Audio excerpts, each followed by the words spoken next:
Baik, Assalamualaikum warahmatullahi wabarakatuh. Saudara-saudari sekalian, kita sudah bersedia untuk majlis seterusnya pada malam ini untuk menceritakan tentang satu lagi perkara yang ada sambungan atau kesinambungannya daripada topik semalam, iaitu tinea berupa kurap semalam. Tapi hari ini kita menjanjikan pada anda, bagi mereka yang masih menunggu sebab ada satu lagi penyakit kulit yang dinamakan tinea vesicola, atau setengah orang kata panau. Okey, dalam bahasa kita dia panggil panau.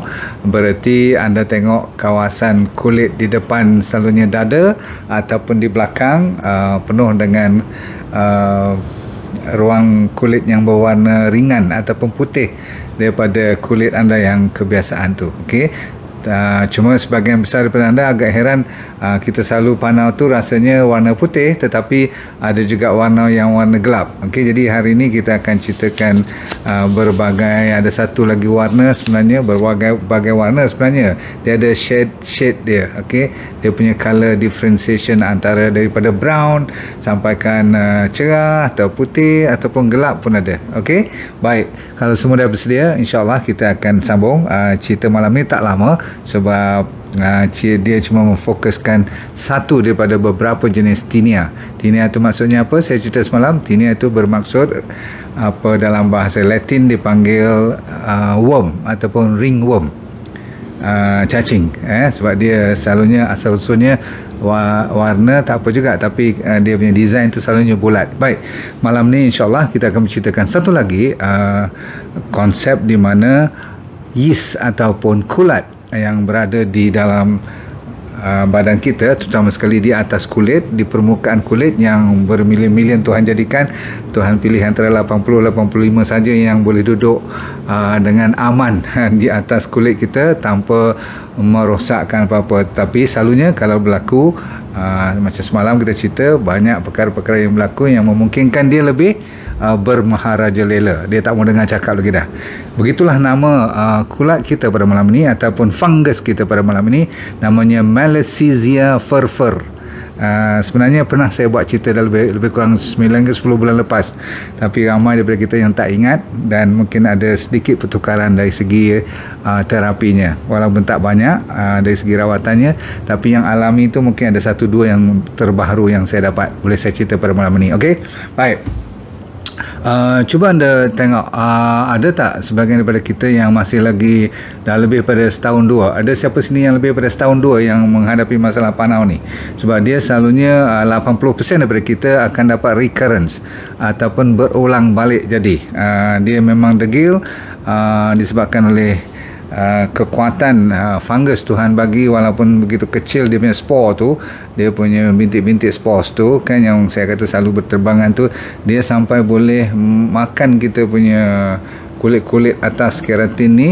Dan kali ni dia lebih suka bukan kulit yang mati, dia lebih suka kepada tempat-tempat yang berpeluh ataupun yang ada gland, yang ada oil gland pun dia lagi suka. Maksudnya di dekat follicle, dekat bulu-bulu roma kita tu, dia suka pergi. Jadi kawasan dada dan kawasan belakang antara utama, dia boleh naik ke leher, dan tak heran kalau dia boleh pergi ke muka, dan ada kes-kes sampai naik ke kepala pun ada masalah panau ni. Okey, apapun yang berlaku, dia jarang-jarang suka pergi ke hujung-hujung pergelangan tangan.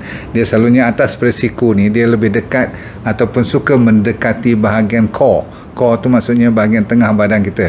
Dia jarang-jarang suka pergi jauh daripada badan, sebab satu daripadanya dia memerlukan kepanasan badan kita. Baik, saya tadi ingin menceritakan kulat ni specialnya apa, sebab dia boleh mengeluarkan satu asid.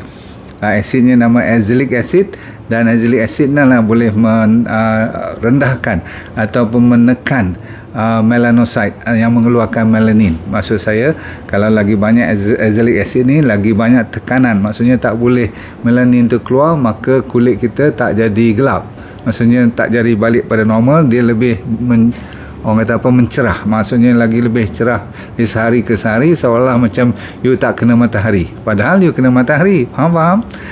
So kes-kes yang kalau you duduk overseas, musim sama you kena macam ni, sama sepatutnya you gelap, tapi kawasan yang kena ringworm ni ataupun tinea vesicola ni, dia akan jadi putih-putih. Jadi kawasan tu macam nampak tak elok lah kan, tak sama. Patutnya semua sama tu agak gelap sikit, tapi kawasan yang kena tinea ni, kena panau ni, dia jadi putih-putih. Jadi dia macam tak sama ya. Kalau you tengok kulit, maka tak elok lah, sebab bertumpuk-tumpuk dan kadang-kadang kecil, kadang-kadang besar, cuma dia tidak tebal, so dia flat.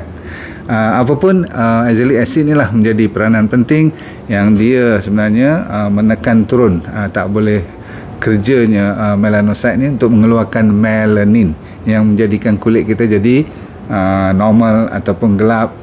Dia tak ikut cakap, sepatutnya gelap, dia jadi cerah. Okey, baik.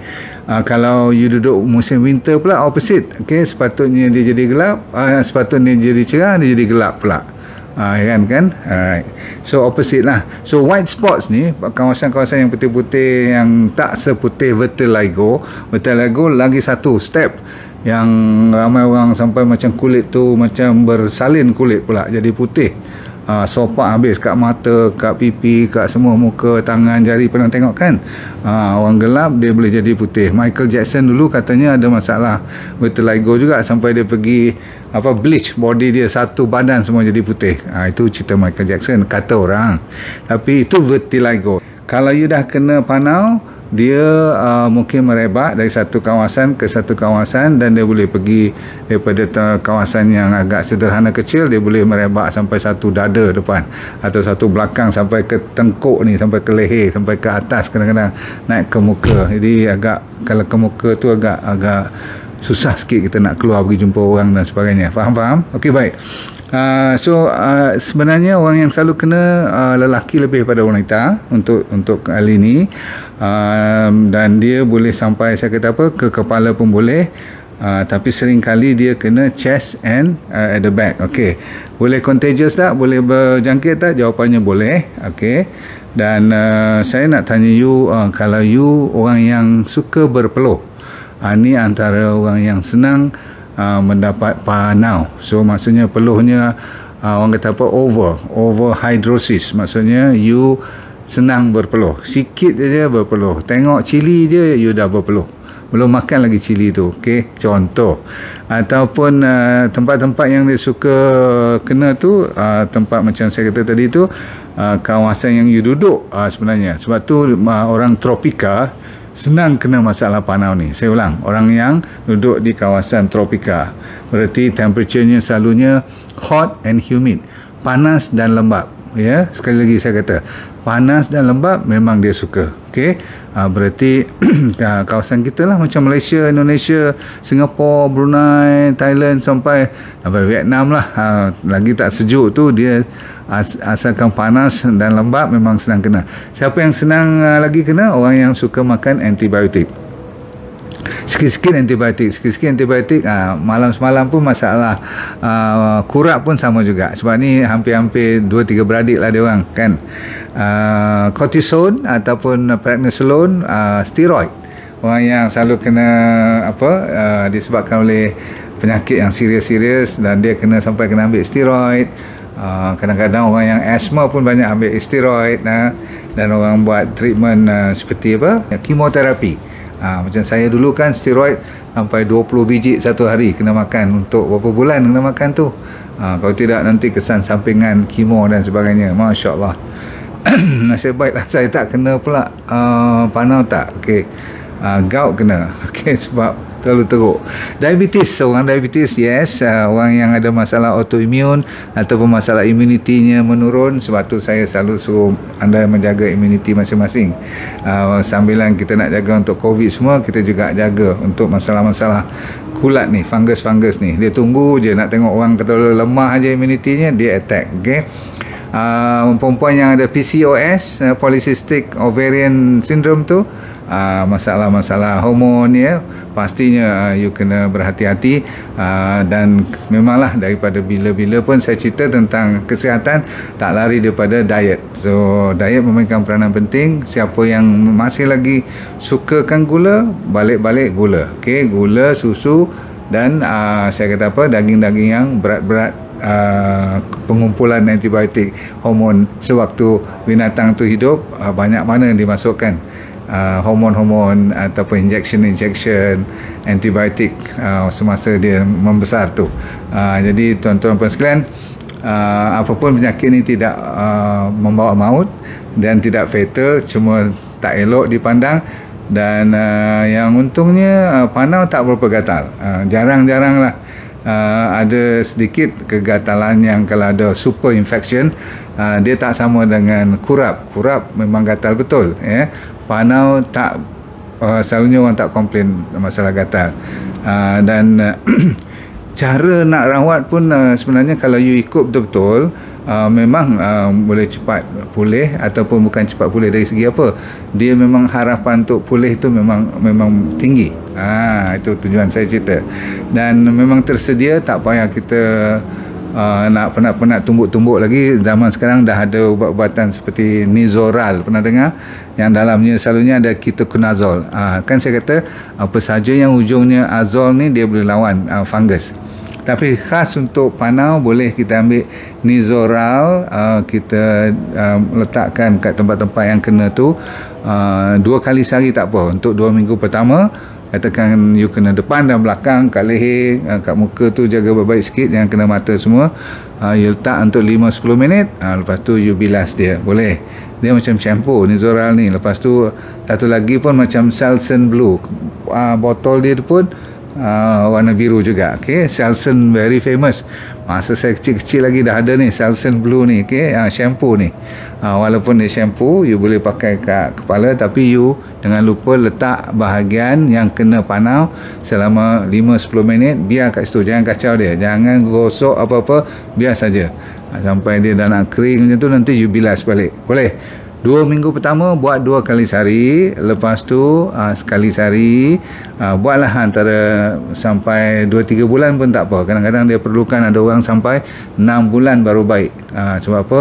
Saya dah kata jenis-jenis kulat macam ni Tuhan jadikan dia nampak aja kulat macam you, orang kata apa, tak perasan kan, tetapi sebenarnya dia very powerful. So jaga baik-baik. Lepas pada baik semua tu, you jangan berhenti pakai Nizoral ataupun Selsun Blue ni seminggu sekali. Walaupun dah baik, sampai lebih kurang kata orang sampai setahun tu you kena istiqomah lah sikit. Baik. Lagi satu cara ialah you boleh buat cara yang sambil you dah mandi dan dah siap semua, badan dah kering, boleh tak you cari beberapa formula ni saya nak bagi. Ni dia antara yang you boleh buat kat rumah. Nak? Okey, saya bagi sekarang. Senang aja. Nombor 1, you tumbuk bawang merah, bawang besar tu, bawang merah pun boleh. Lepas tu you campur dengan garlic. Ni satu formula you boleh pakai. You buat paste dia, you boleh tampal ataupun you boleh pedap dengan cotton.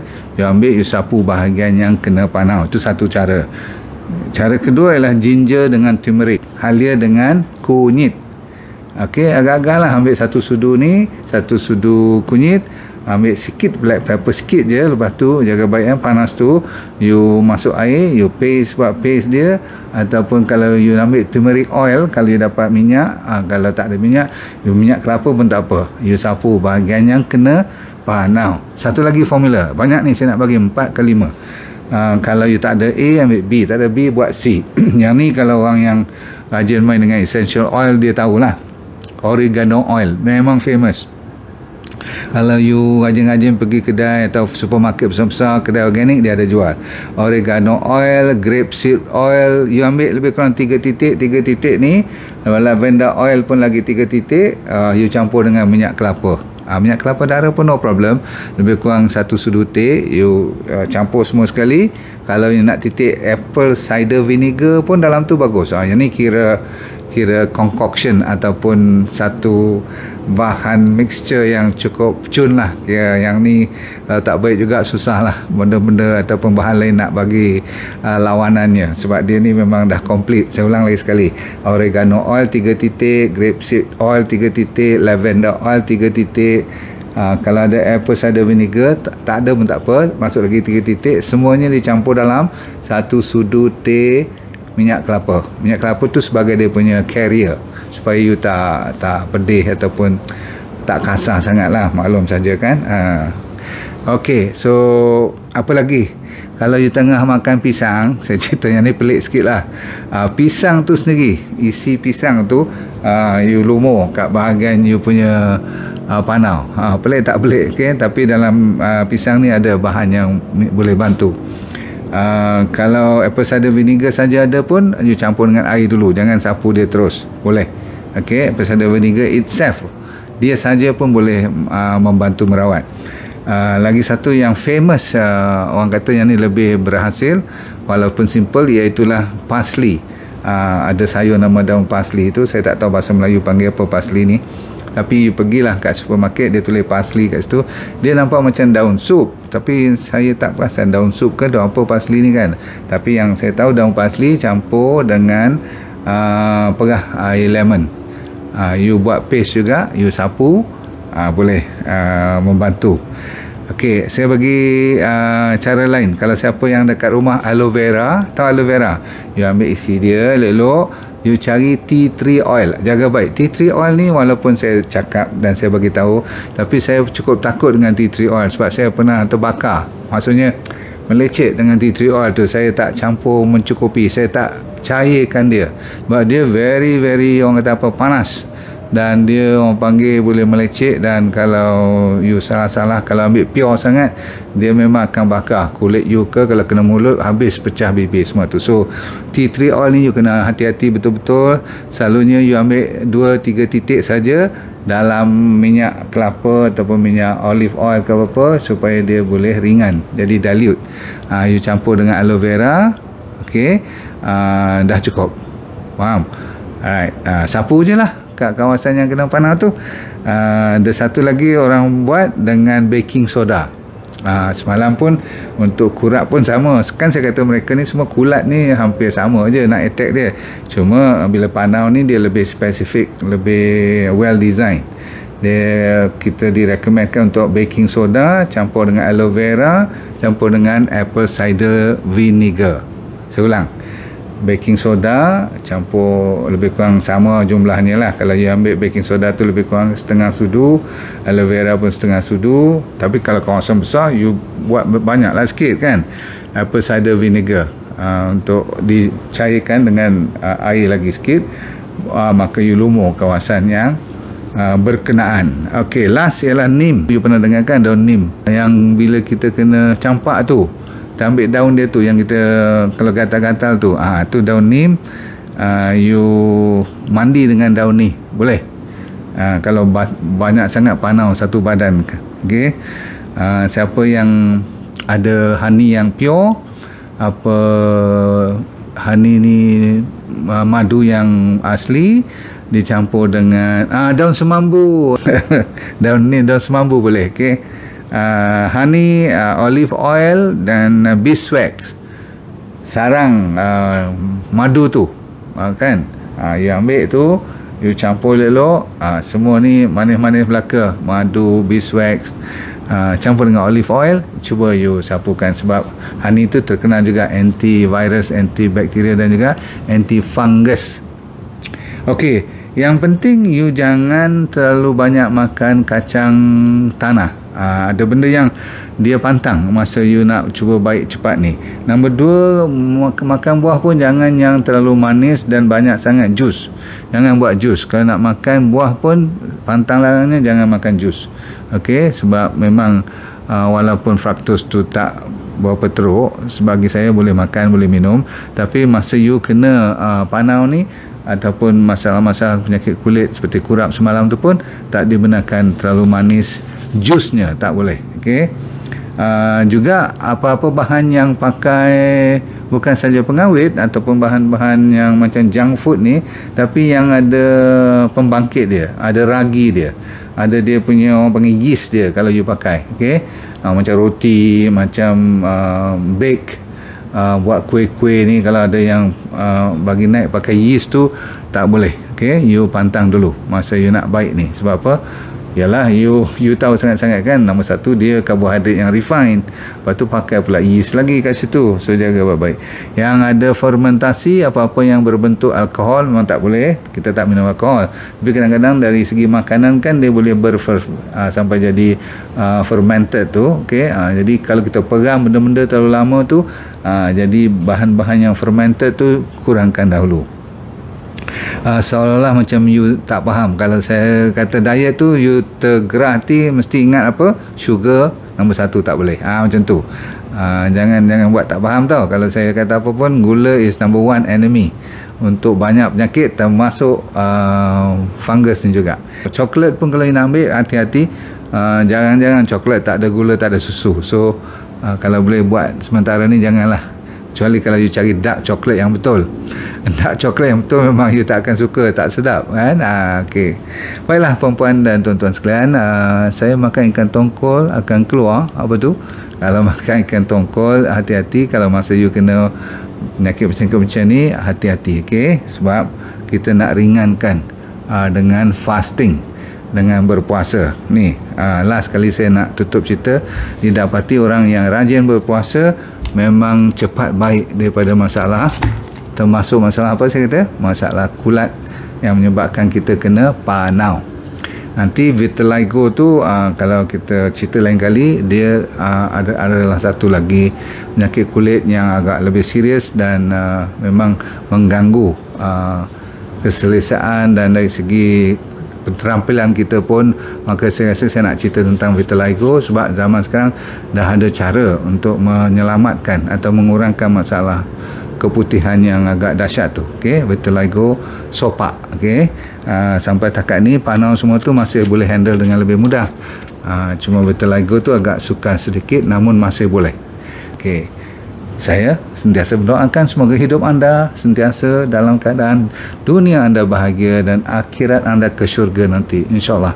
Dan kita kalau nak apa pun, jangan lupa untuk let go, lepaskan, barulah kita boleh feel good all the time. Bye. Terima kasih, jumpa lagi.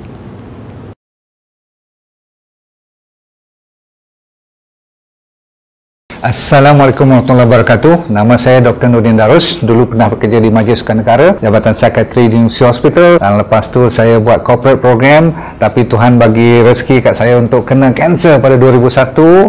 Bukanlah seronok tetapi pengalaman. Kali kedua saya kena relapse pada 2012. Di pengalaman tu saya nak share dengan anda, kalau anda bermasalah berpenyakit ataupun sama ada dari segi fizikal ke mental, tak jadi hal, asalkan you nak merubah hidup you. Dan bagi mereka yang belum sakit pun paling mustahak untuk mempertahankan, menghindar daripada kena sakit. Tapi insyaAllah dalam program yang dinamakan DND Well for Life 90 Day Challenge, maksudnya 90 hari punya cabaran ni untuk meningkatkan kesejahteraan dan kesihatan hidup anda. Mau tak?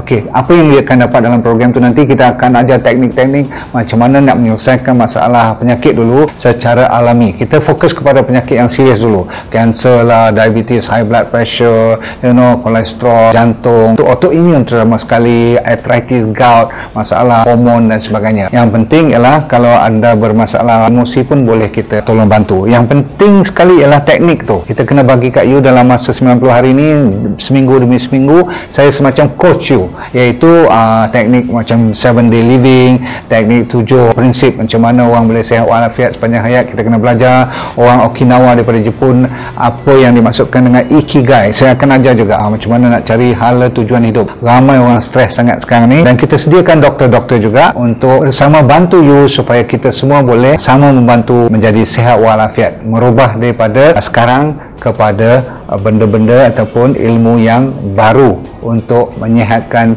body secara mental dan fizikal. Okey.